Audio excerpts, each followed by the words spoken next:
Thanks for clicking on State of the City. My name's Todd Prafkes. I'm the City Administrator here in St. Peter, and today is April 18th, and I got a couple of missions, first of which is to talk about the workshop from just last night, and then give you a few tidbits of information. So whether you're viewing us on Facebook, our website, you're subscribed to our YouTube channel, that'd be a great thing to do, subscribe to our YouTube channel, or watching it in some other way, thanks for clicking on us. The first thing is, of course, the workshop. Here you go. The workshop from Monday night, just last night. A couple of 4 items on there that I think are all important to visit about. First of all, that Sunday off-sale liquor sales. So the state legislature has taken action to modify the state rules and allow for, well, frankly, tell cities that you've got to allow for Sunday off-sale liquor. Now, for many of you who don't know the difference between on-sale and on-sale is like when you go into, like in St. Peter, you go into the Flame and you buy a beer and you drink it there. Off sale is where you go in someplace like MGM Liquor, as an example, and you buy a 6-pack to go.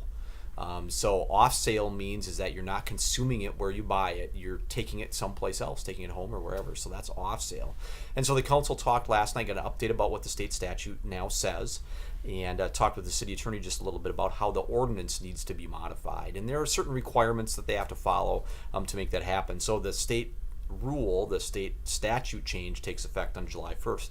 So we have a little bit of time to take some action to make sure that our ordinance is compliant with the new state statute. So that's what we plan to do. That's the direction the council gave us. So watch for that as that moves forward. So after July 1st, off-sale establishments will be able to be open on Sunday. So our rules are going to have to modify to make that work. The next item that I have for you is Traverse Green, and we have this housing subdivision that I've talked about many times, really designed for housing for working families, new houses for working families. And so we're going to have an open house of the houses that are out there that are for sale.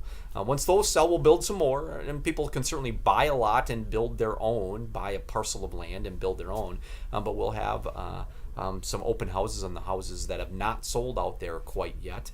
And so there's 4 of them, 3 or 4 of them by that time will be available for people to tour and talk with folks who know about the construction and know about the financing and know about all the rest of the other stuff. Also, some council members will be there to be able to talk about what's going on in the community and what do they see happening within our community. So that open house is going to be May 6th. So it's a Saturday, May 6th, from 10 o'clock in the morning till 1 o'clock in the afternoon.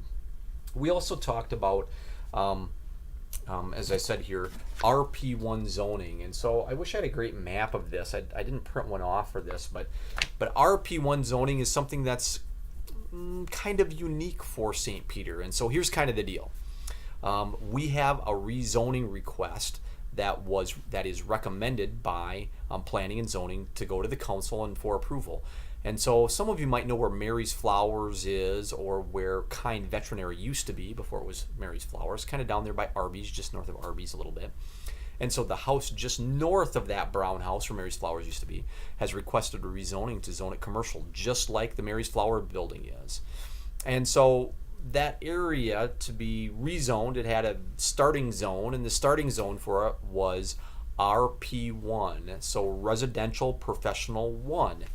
And so the goal of that RP1 is to help make sure that houses that are substantial along that Minnesota Avenue corridor can have a reuse other than just a residential unit. And so a great example of that would be a house that gets turned into maybe accounting office or maybe a psychologist's office.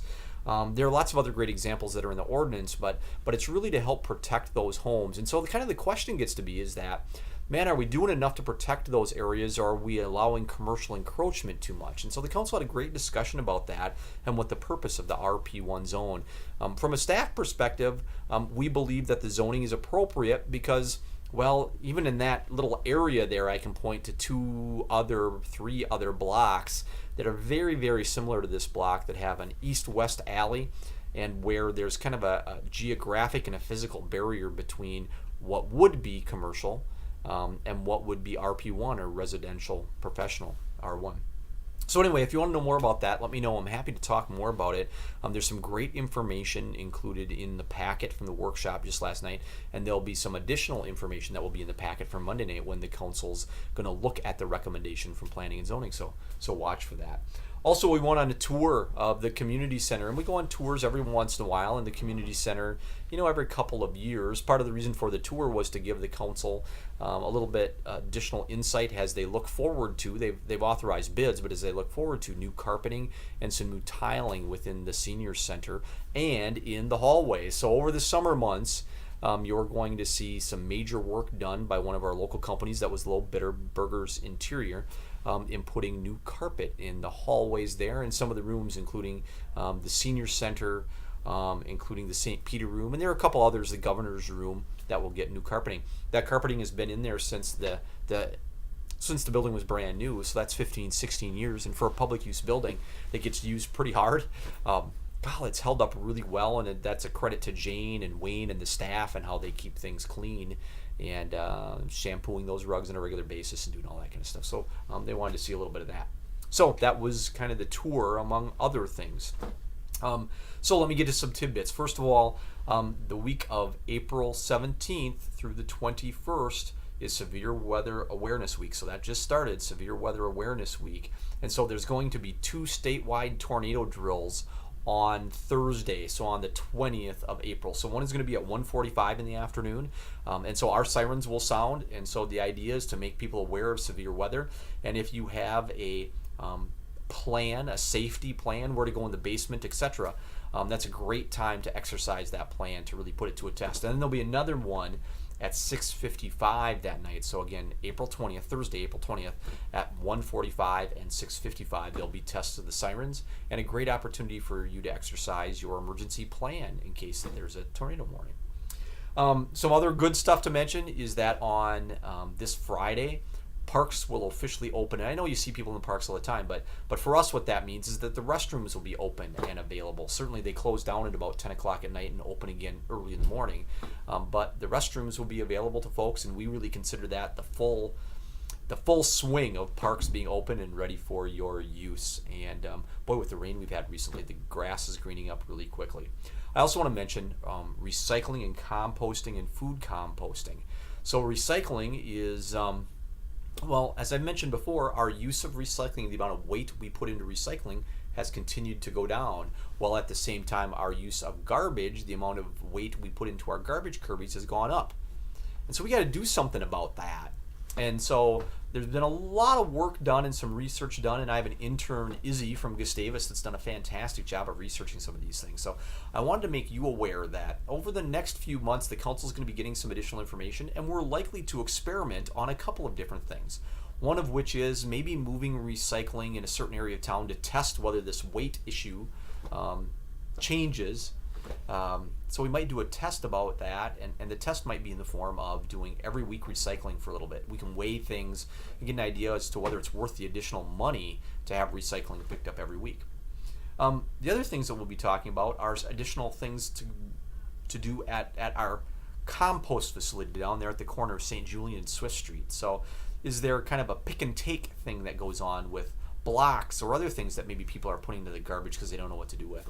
Also, we're going to be talking about organics or food composting and how we might be able to experiment with that or promote that within our community. There have been a number of studies done. There was one done in Hennepin County, I think it was in 14, maybe it was 2015, on residential units up there, on single family housing up there, and talked about that, well, I don't remember this exact numbers, but about 30% of the weight of waste that people put in their garbage was food waste. And so wouldn't it be great if we could figure out a way to move that around differently and compost that and see it reused rather than go into landfill? And by reuse, I don't necessarily mean that we eat it or maybe feed it to animals, maybe not, but can we compost it? Can we put it to a better use rather than just filling up landfills? And so that'll be something that we experiment with a little bit too. I also want to not forget to mention the hospital, Rivers Edge Hospital. You'll see I got my card here again with Rivers Edge Urgent Care, but I always want to mention the hospital and the great stuff that they're doing, and that, as you know, we're having a big picture discussion about expansion of the hospital, a $30+ million expansion of the hospital. So if you want to know more about that, let us know. Call George at the hospital. That's a significant thing within our community, and the hospital is such an important thread in the fabric of what our community is. And so it's important that you know and that we provide information, and that there can be a community discussion about how this should work. What are the right things to do relative to expansion or not?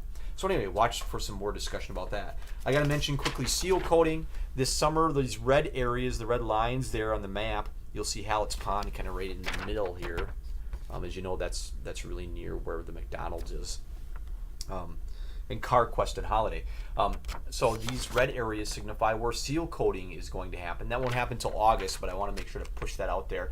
And sticking on my theme of roads, here's another map that I think is really important.